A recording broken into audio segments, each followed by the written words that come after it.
Hello rowing friends, welcome to Oar Speak, Rowing Federation of India's first video talk series that shall cover inspirational stories from the rowing fraternity in India and the world. We shall cover legendary stories of rowers, coaches, umpires, administrators, leaders, and much more. And on that note, it is with great privilege that we have with us today a man who has worn all of these hats, barring none.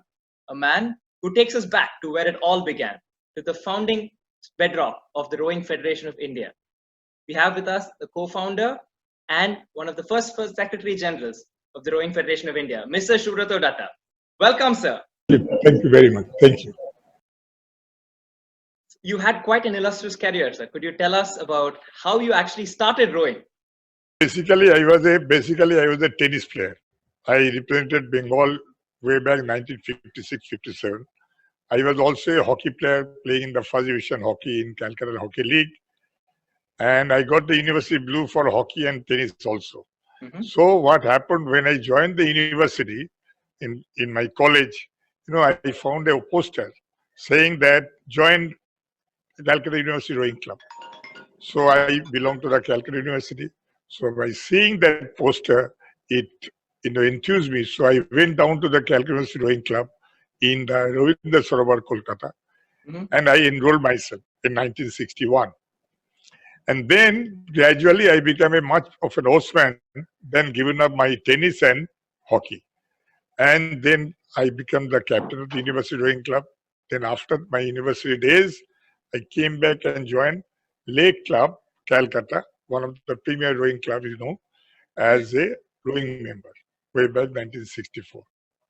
Got it. And then while rowing, it struck me that, in all other sports, I find people are going for the national games, state games, international games. In our case, there are only two events we can see.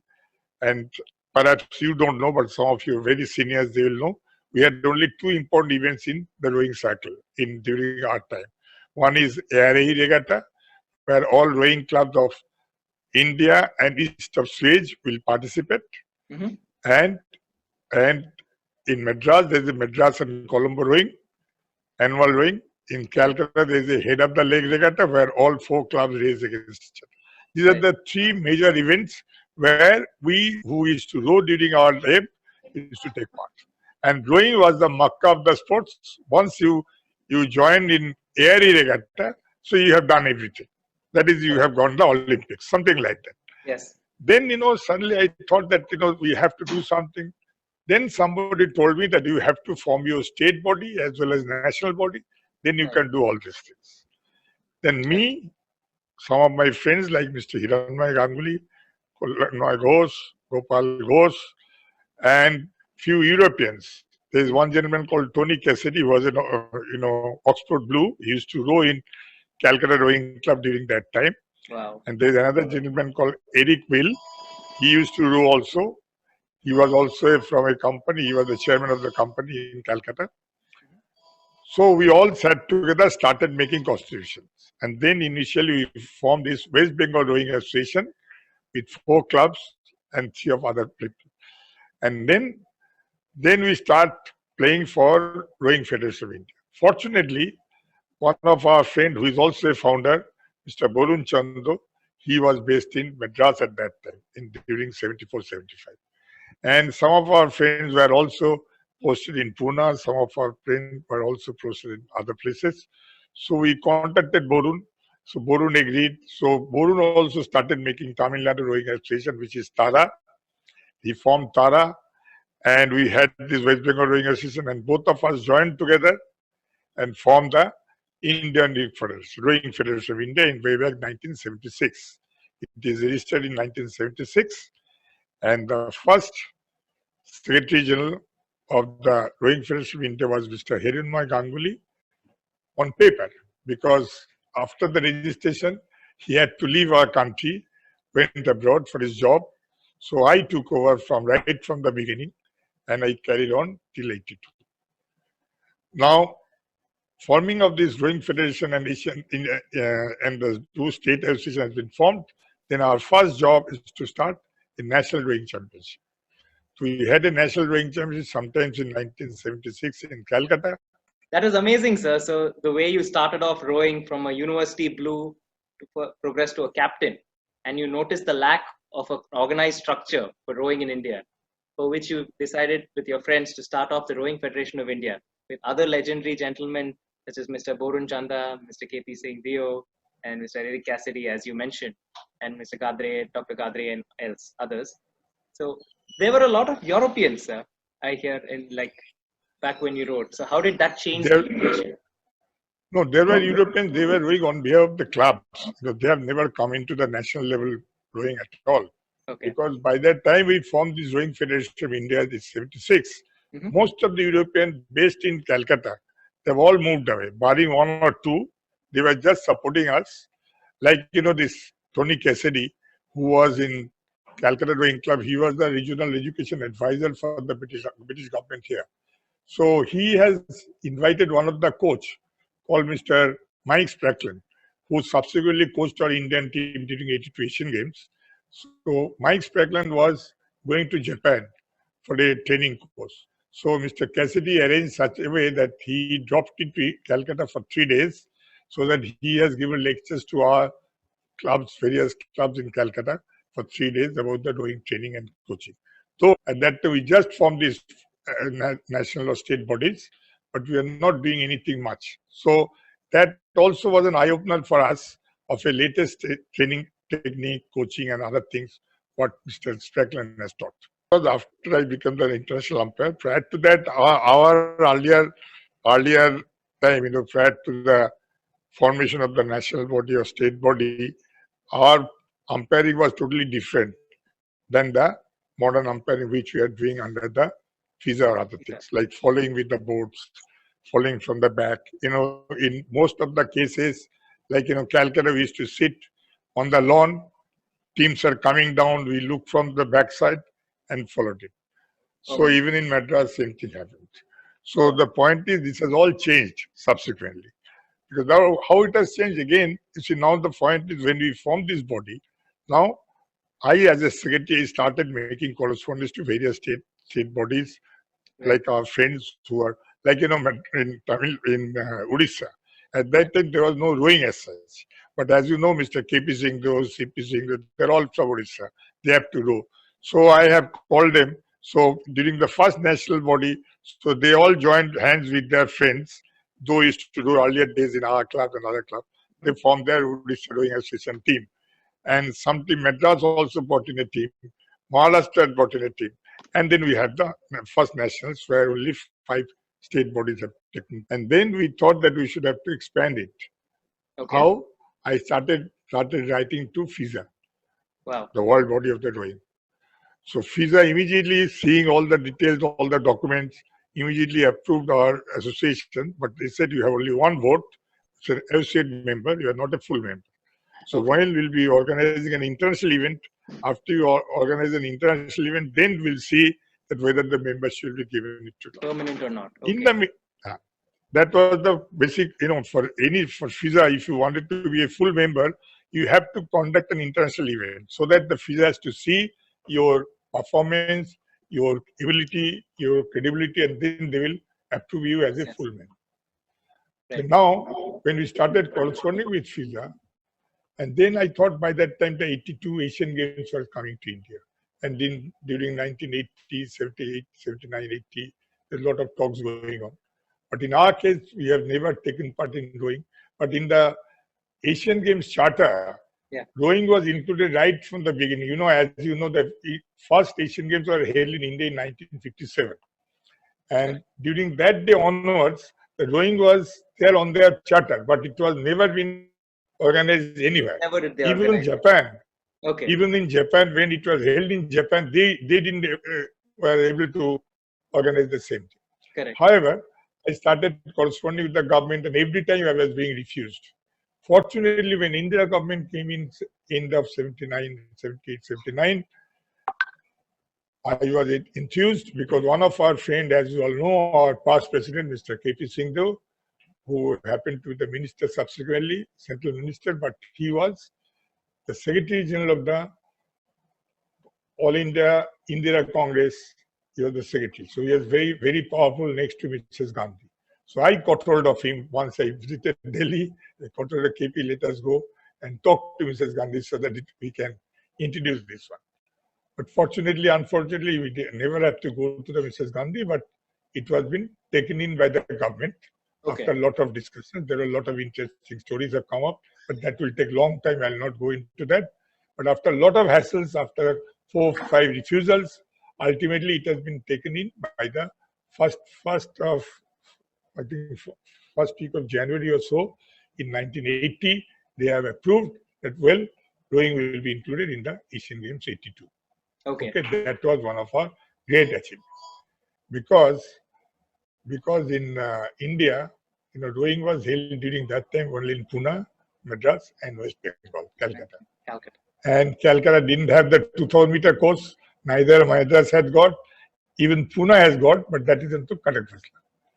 Now, after a lot of discussions, lot of meetings, then what has happened? There was a lot of things going on. Then the government says you have no venue, and you wanted the Asian Games to be held. Even in middle of 80s, nothing has been performed. Now, Katak Fasla was suddenly they have agreed.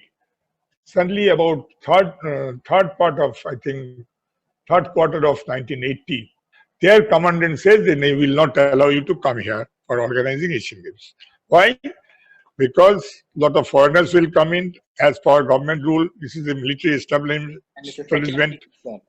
will not be able to allow them inside. Now the problem comes to get a venue, because we don't have a venue. Yeah. Now you can be amazed to see which are the places. Then we started scouting all the places. One of the cabinet minister called Ramnivas Mehta, he was at that time textile minister. He came and said that I'll give you a water stage in Rajasthan. We all were stunned. In Rajasthan, in desert, where we'll be getting. So he took us there, and it's a huge place, lovely. It was so nice. Yeah. So ultimately it was decided that we'll have it in Ramgarh. But the point is, Rajasthan, there was no rowing person, there is nobody knows about this. Correct. However, now this course has to be, as per government rule, this course has to be approved by the international body. Unless they approve, government will not arrange to pay any money for that. Again, we invited from FISA. FISA was very keen that we organize this, because as you know, to FISA, India is a big country. So many people are doing here, so that it will be a feather in their cap if India becomes a strong nation in rowing. So they said, whatever help you require, we'll give you. So what happens? We have invited, and there is a gentleman called Christopher David, who was at that time president of the Amateur Rowing Association UK. He was also in India subsequently during Asian Games. So Mr. David came down here. He visited the place, and I told Christopher that, Christopher, you approve the course. Don't make any comments. We'll do everything. Christopher says we are going out of the way to help you out. So whatever you say, we'll accept. So when he went there, we all went there with 3 ministers, very important ministers of Indira Gandhi government, and Bhutta Singh, vice chairman, and a lot of host of people went down there. And we had a press meeting. After he visited everything, we had a press meeting in the evening. There were about 300 people on the press, guys or others, huge one. So he said, this is like amphitheater. This is one of the best in the world. So you must hold it in the Asian Games here. So it has been approved. So that way, the Ramgarh Lake came into existence. We organized regatta there. It was a very nicely organized it. Rajasthan government went out of the way to help it out. Unfortunately, that place has become dried up. It is not in existence now. That is the sad part of it. Anyway, that was our first Asian Games, and in '82, but that's a wonderful experience, sir. That's something that you guys made happen. And I often believe in a saying that today all the rowers and the Rowing Federation and all athletes, we stand on the shoulders of giants, and we thank you, sir. What was the result, sir, of the Asian Games, and what was the reception? In Asian Games, there are only 4 events, because Asian Games there are only very few participants. Only 6 countries have taken part. So the teams like, now what has happened, let me tell you one more thing. Mhm. Prior to the Asian Games, what has happened when we are giving the budget to the government of India, that would deal with our expenditure. So there we have given a budget that we need 6 or 7 of international umpires. We have to import it here, for which, airfare, stay, pocket money, everything has to be given. That is quite a substantial money. Then Sardar Bhutta Singh said, अरे आप लोग rowing करते हैं, आप लोग के पास international umpire नहीं है, हम लोग we have never been to foreign countries. Right. So, and we have never been to any international event. So how do you do it? Now, आप लोग बना लो, you appear yourself. I said we have to give an examination. So you go and we'll support you. So Okay. government allowed 5 of us. Of course, we all went on our own expenses. Government didn't pay any money. Yes. Government only approved our visit. So 5 of us, Mr. K.P. Singh, Mr. Gopal Madhavan from Madras, Mr. K.P. Singh from Odisha, but he was at that time Vice President and he was the State Minister for Defense. And myself, Subrato Datta, Dr. Kadre from Pune, he was the professor of the engineering in Pune Engineering College, and Mr. Gopal Ghosh, who was our president at that time. All 5, we went to Munich World Championship, Right. appeared ourselves for the international umpire's license. And funniest thing, do you know, that when we went there, that everybody started coming and congratulated, you are first time coming for the examinations. And everybody started saying, I can tell you one thing, you will not be able to pass. Because no one here, even Thomas Keller, who was the president, he has failed 3 times. So discouraging, no, sir? Discouraging. They were saying that You will all fail. please, you will all fail. It is very difficult. Even Thomas Keller himself said, but it's very difficult. Let's see how best we can help you out. How we can do I that. said, you don't know the Indians. We can memorize a lot of things which you can't. First appeared, not all of us. Gopal Datta didn't appear. Gopal Datta said, I being the president, if I fail, then we'll go back to Calcutta and start saying that the president failed. So Right. I'm not going to appear. So 4 of us sat, and all 4 of us passed with flying colors for the first time. Sir, आपने कहा सारे instructions French में था umpiring में. So can you tell us some commands from those days? First start, they said, like, they used to call attention previously. Uh-huh. So they said, attention, that means attention. And then are you ready? Go. Et pro pe pate. We all mastered that one and we did very well. So we all passed out. So ultimately we 4 become the umpire in the 82 Asian Games. The umpiring exam has not gotten any easier, sir. It continues to be very hard from what I understand. And congrats on that great achievement. And sir, I think soon after you all had the international experience, you also began working on the founding of the Asian Rowing Federation.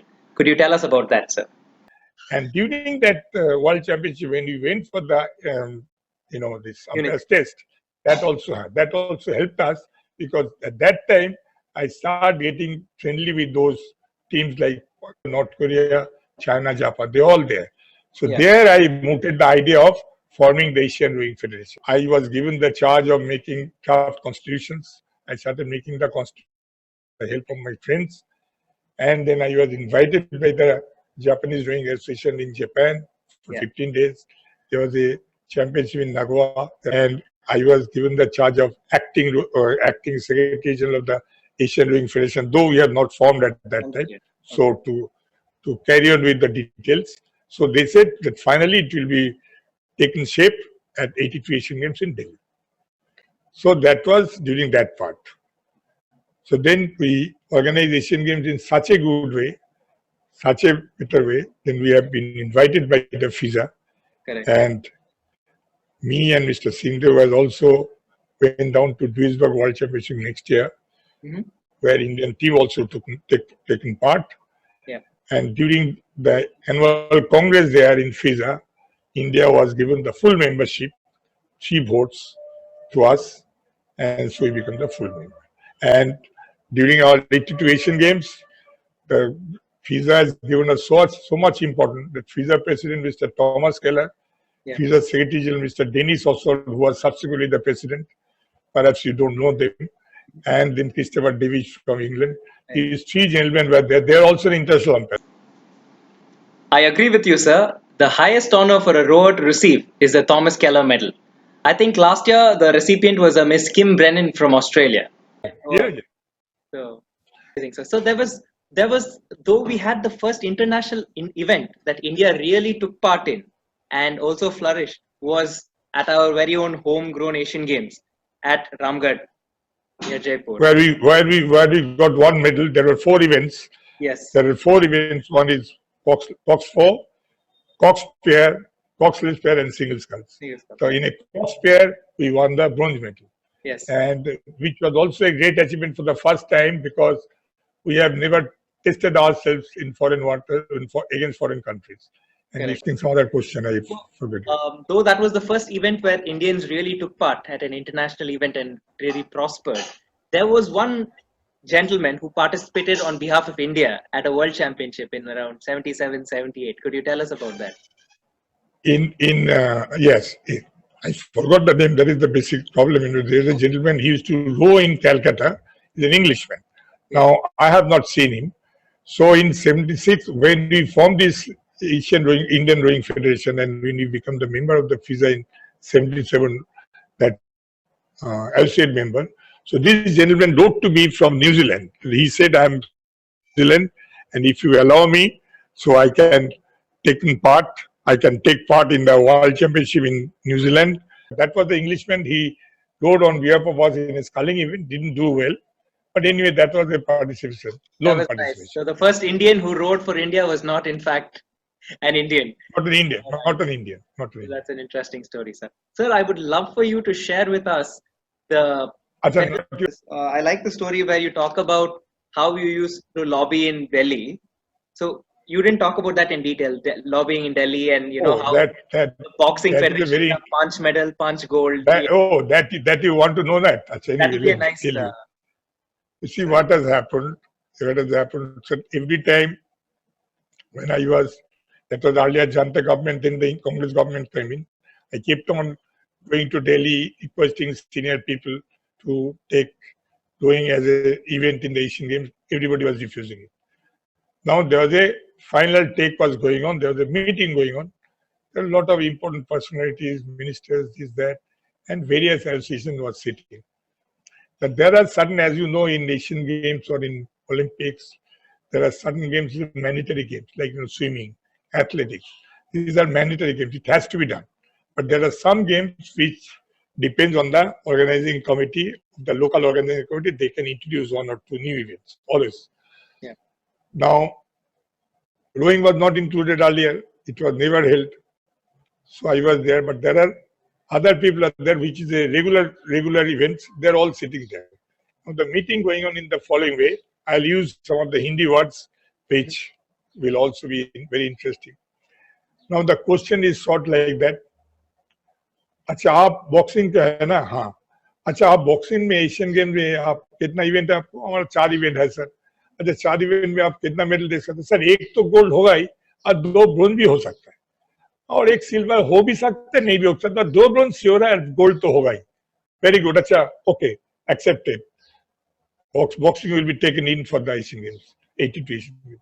Then yours, handball. अच्छा handball में आपको कितने event है ये है how many medals you will give it ओ madam हम तो एक मेडल तो जरूर है बट वो सिल्वर है गोल्ड नहीं हो सकता है अच्छा ठीक है okay accept it that way going on when it came to me I said I'm very sorry because we have never been tested outside so we don't know we have never rowed as in the country and how can I give you a false statement like that? I'm very sorry with my other colleagues, but I cannot give you a statement like that without justifying my strength. Then, amazingly, Mrs. Gandhi just looked at me and told VC Sugla, Pidaji isko le lo. That's all. Okay, it was taken in. And I remembered in 82 Asian Games, after the games, it's not games, that was not over by that time. Yeah. So I came back to Calcutta because our rowing event was over. Me came back because my father was not doing well. Yeah. Now, KP Singh though called me from Delhi that Gopalda is in Delhi. You come here because Mrs. Gandhi wanted to meet the President, Secretary and me for a tea in Delhi. So we went I came down to Delhi, and Gopal Ghosh was the president, KP Singh was the vice president, but he was at that time the minister, and myself. We went to Mrs. Gandhi for a cup of tea. To TVR, then we had some photographs, is that some chit chat. Suddenly, the man looked at KP and said, KP, I must thank you, friend. So I was amazed. All of us were amazed. Thank you, friend. I said, yes, madam. See, in a meeting, everybody committed that I'll give you so many medals. A lot of people failed. But your friend didn't commit anything. In spite of that, he has given a bronze medal. I'm very happy. So I was so happy that this Prime Minister was so important. And 1.5 years, almost 2 years ago, there was some discussion. And she remembers after 2 years, it was something amazing to me. So, sir, so far we have spoken about how you're a tri-university athlete who also excel at rowing, an administrator par excellence in terms of setting up 2 federations and also being the father of the constitution of ARF, even if unofficially so. You've transgressed the borders of an athlete, an administrator, and you also told us about umpiring. But sir, I think you were also a coach. Could you please tell us about your experience with that? Yeah, I got it.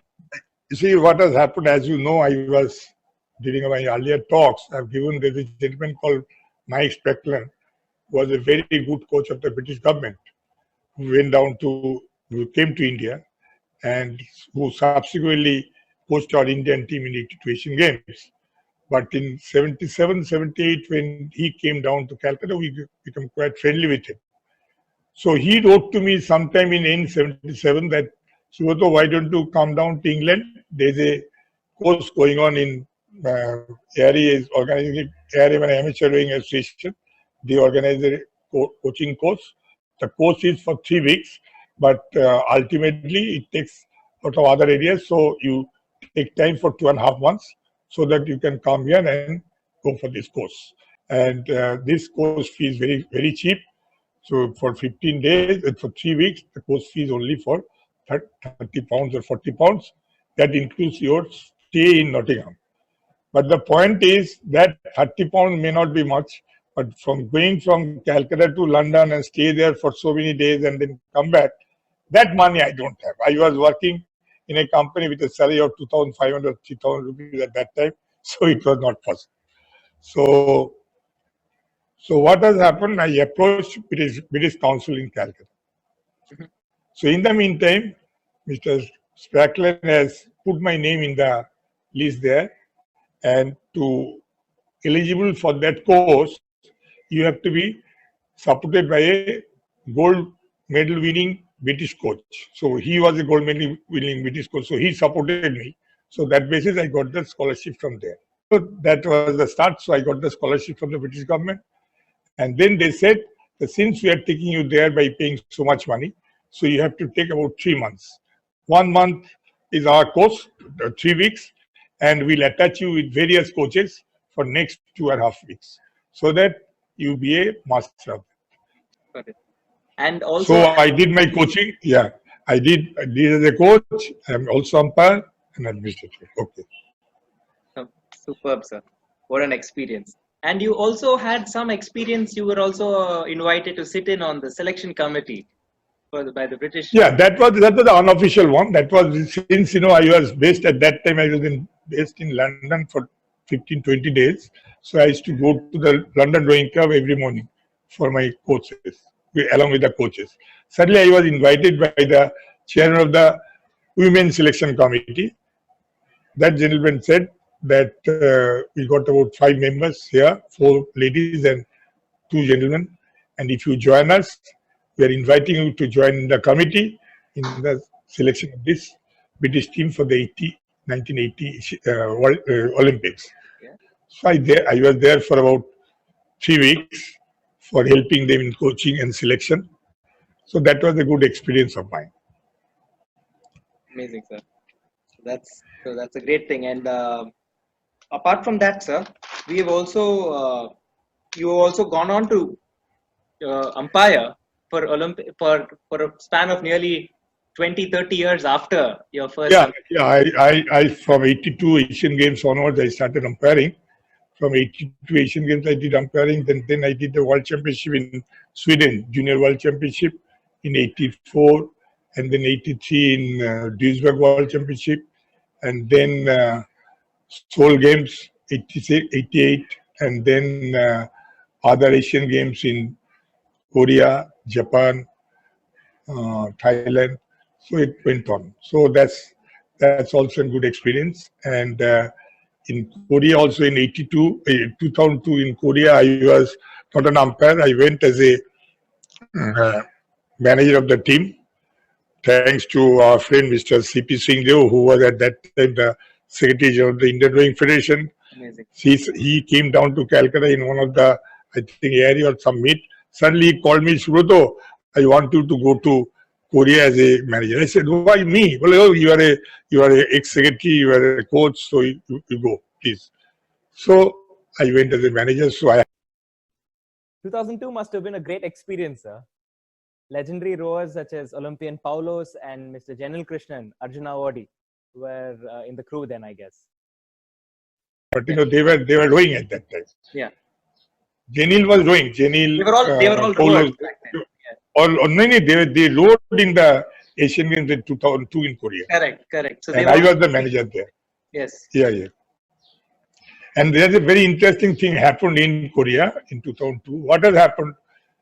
I went there as a manager of the team. So naturally, we had some containers have been kept for the temporary shelter of the teams. Okay. So I was asked that you are all to sit there, don't go inside the office. So one day I was sitting there. Suddenly, there is a gentleman. I forgot the name. He's a Korean chap. All the names are same, like Char, others. So tall guy, but he used to be umpiring with us in various places. Okay. Chahaku. Yes, I remember Chahaku. So he got hold of. He was the chairman of the club. He said, "What is this nonsense? You are sitting here." I said, "I'm a manager. I'm not a big guy like you.